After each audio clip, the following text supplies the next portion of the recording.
Right, so I decided that instead of doing a writing blog about Comic-Con, because there is no possible way I could actually describe Comic-Con in words, although I should probably try, I'm going to do it through video, which means you get stuck with my random streams of consciousness and general gesturing, because I do that a lot. So, yeah, without further ado, here are the adventures of Yana and Danny at ComicCon 2012. Alright, recording segment 1 of our road trip to San Diego. This is Danny, she's driving. Mom, Dad, in case you're watching, she's a very responsible driver. It's true, I really am. There's a horse. Here's the fog.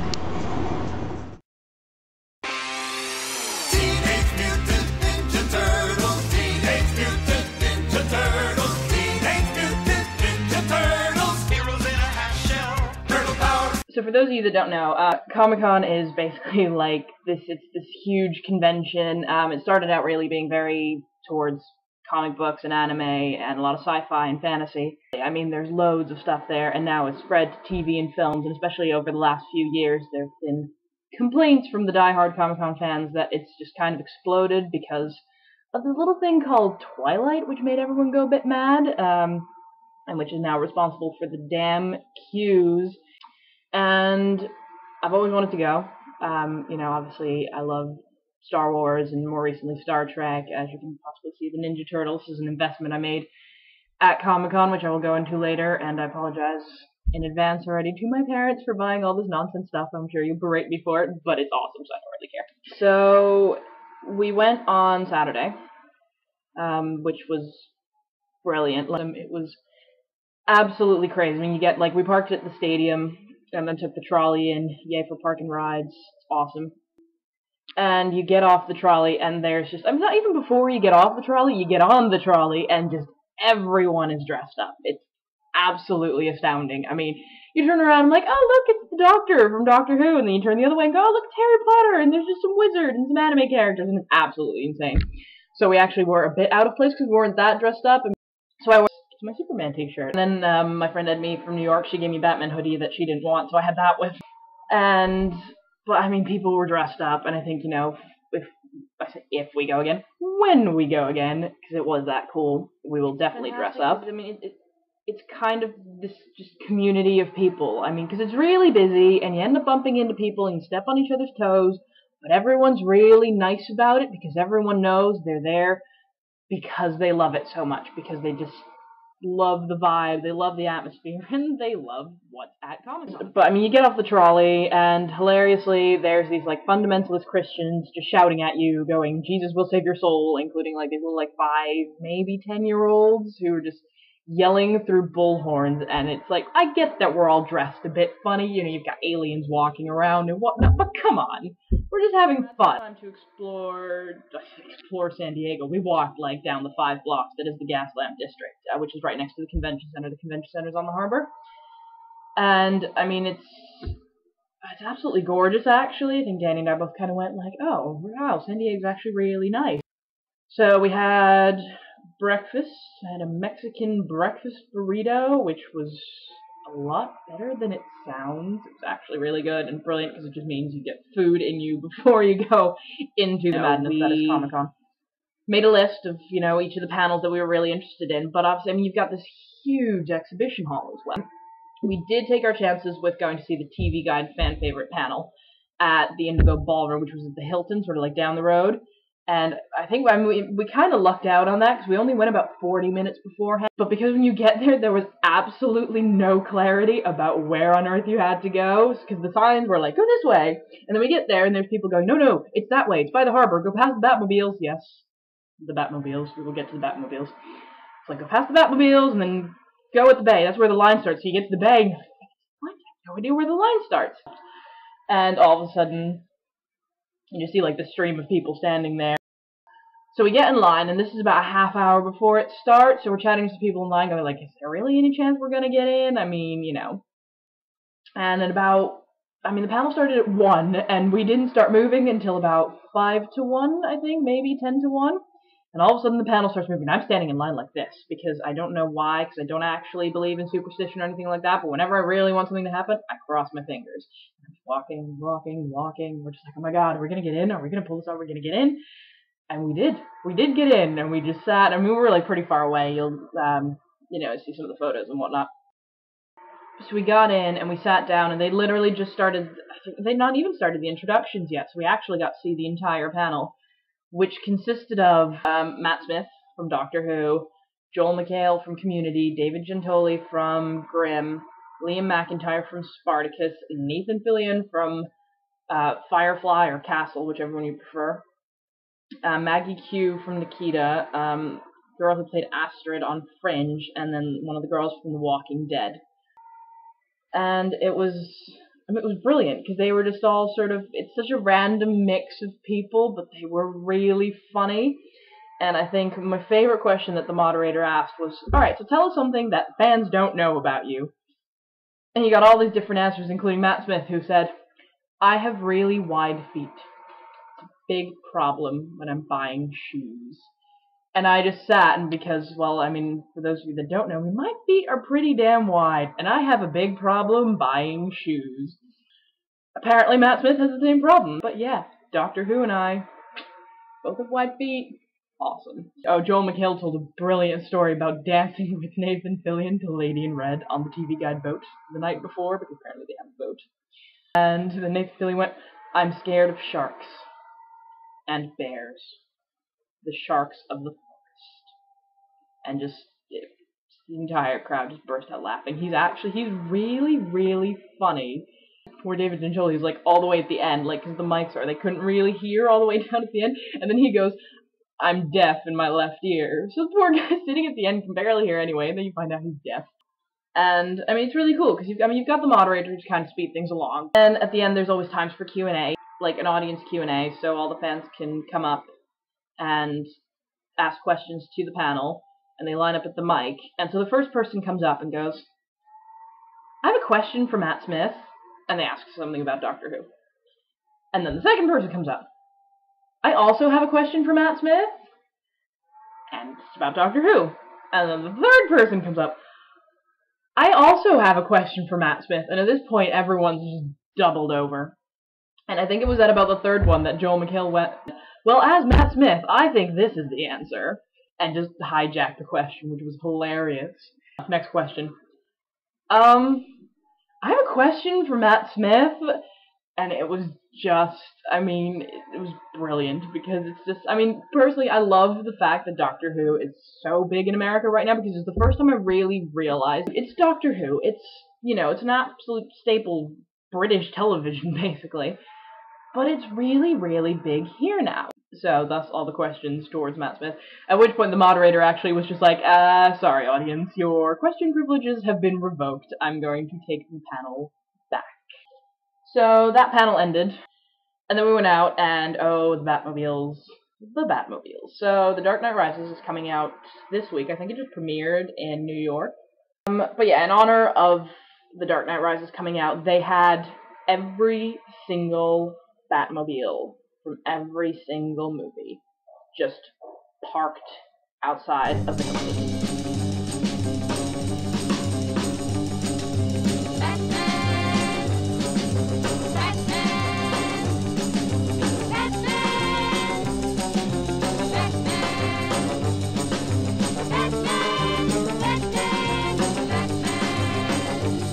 Fantastic. And you had all like these Batmans walking around, like there was a retired Batman who was just sitting in like a lounge chair reading Harry Potter and the Goblet of Fire with a sign of, if you want help, go call Superman because I'm retired.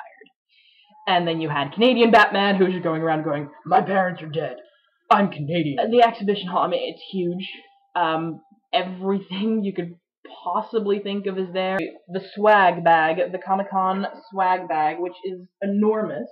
And they were handing out as well. When you first got off the tube, they were handing out this magazine, and I was just like, I'm so in the right place because it's Spock, and I love Star Trek. I'm in a total Star Trek phase. And then you open it, and look who one of the feature articles is on. One of my favorite actors ever. So you get loads of stuff, and you just get to chat to people, and there's loads of people signing autographs. And so we're just walking down the convention hall, and all of a sudden it's like, that's Nicholas Brendan from Buffy. And, sure, LeVar Burton's just hanging out right next to him, because why the hell not? And then we saw, I think, Jesse Bradford from Bring It On and Lizzie Kaplan, because they're in a movie together currently. Then I saw like a sign for that later that day, Mark Hamill was giving autographs. And I was just like, oh my god. Because, I mean, Star Wars is, for me, the movie of all movies. It's Star Wars. Because it costs like $120 to get an autograph. Like, to buy a ticket to get an autograph. I do not have $120 to spend on an autograph. I wish I did, but I just don't. I was like, oh, try and sneak a cheeky photo later. And that's the story. They had costumes from the original Star Wars movies. They had Star Trek outfits. They had everything you could possibly think of, you know. And it's really kind of difficult just to describe, because it's enormous. It's absolutely astounding. And I mean, people are dressed up, and, you know, people are dressed up like you can just, like, I got asked, even my Superman t-shirt, by a couple of guys wearing Superman t-shirts, just being like, oh, hey, can I get a photo with you? You know, we're all, like, matching, and I was like, yeah, of course, sure. And I got photos. I went up to Darth Vader, and I was like, can I get a photo with you? Because you're awesome.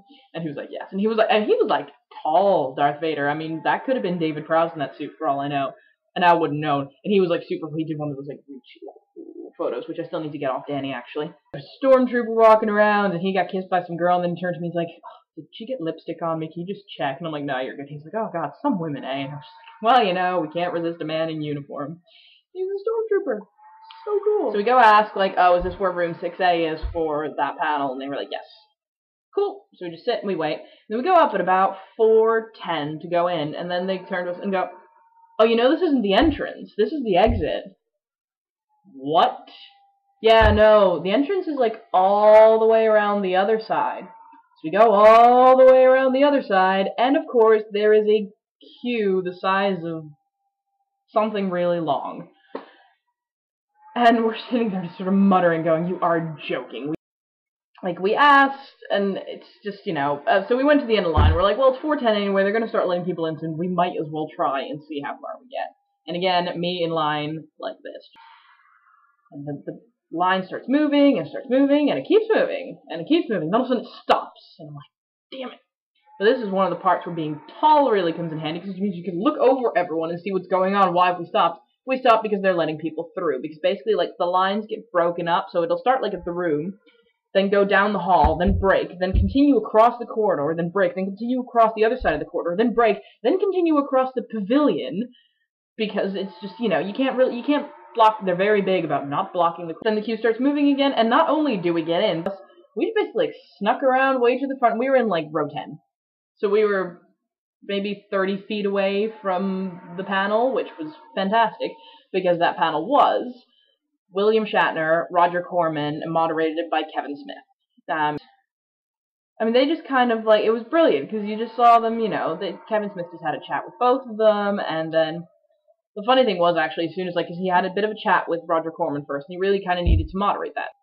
And then William Shatner joined, like, 10 minutes later, and, I mean, the man knows how to talk. He just kind of, like, Kevin Smith didn't even really have to do anything.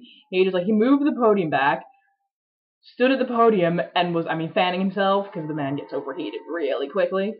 And he was just stood there, staring at them with the same silly fanboy grin on his face that I'm pretty sure all of us that entire day had on us, just going, oh my god, it's so cool. Look at who it is. Oh my god. And it was brilliant, because half the fun was just watching him nerd out as much as we were. A panel Q&A, so people went up, so this lady, like, dressed up as a Vulcan went up and just went like, so, Mr. Shatner, could you call Khan for us? And then he, God. And then she was like, how about we call him for you? So you get the entire audience going,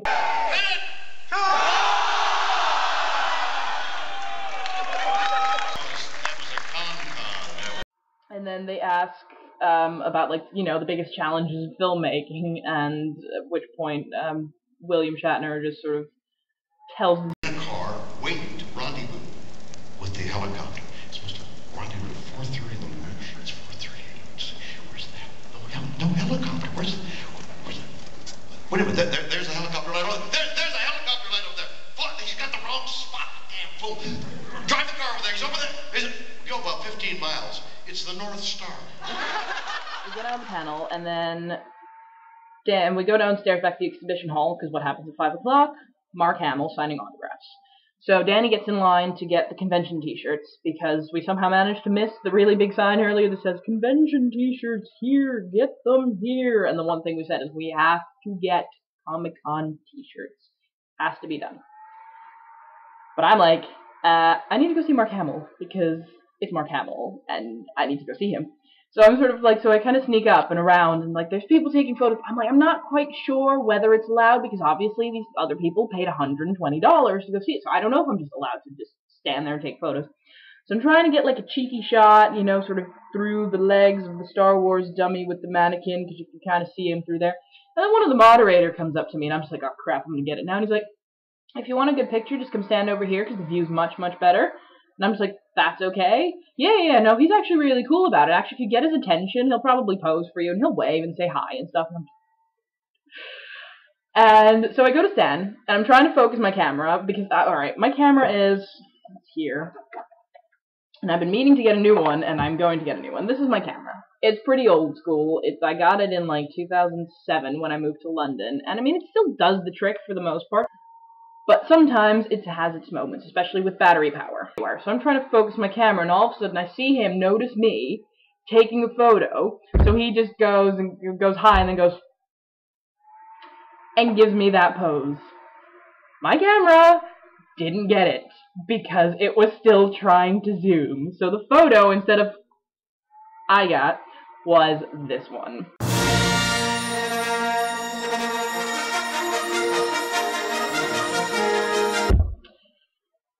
I don't think I've ever been so sad in all of my life. I mean, don't get me wrong, I've still got it ingrained in my memory, so I know exactly what Mark Hamill looks like, but still, to have that on photo, like, would have been so cool. And then I catch up with Danny, who at this point is, like, ahead in the line to get the convention t-shirt, so I kind of nudge her and go, I know I didn't get a ticket, but how about you get me a t-shirt?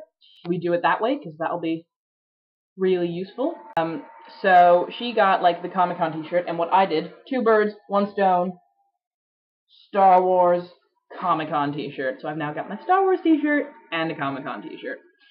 And then we walk around some more, and all of a sudden we see, like, this other just, like, stand that's selling clothing and stuff, which is where I buy this bad boy.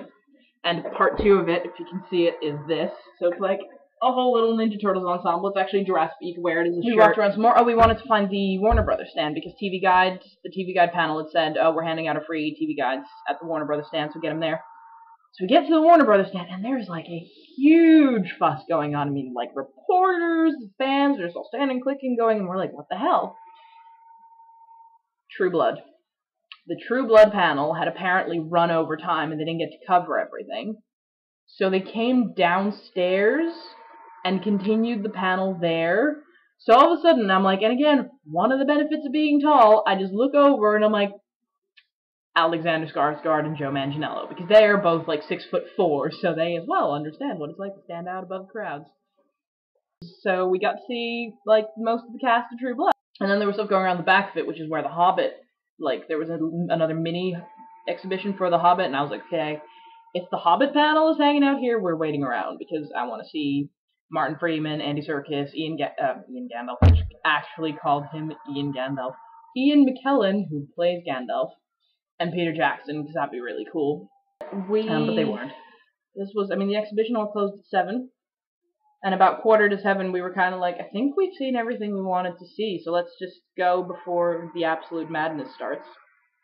Too late. Absolute Madness was already there.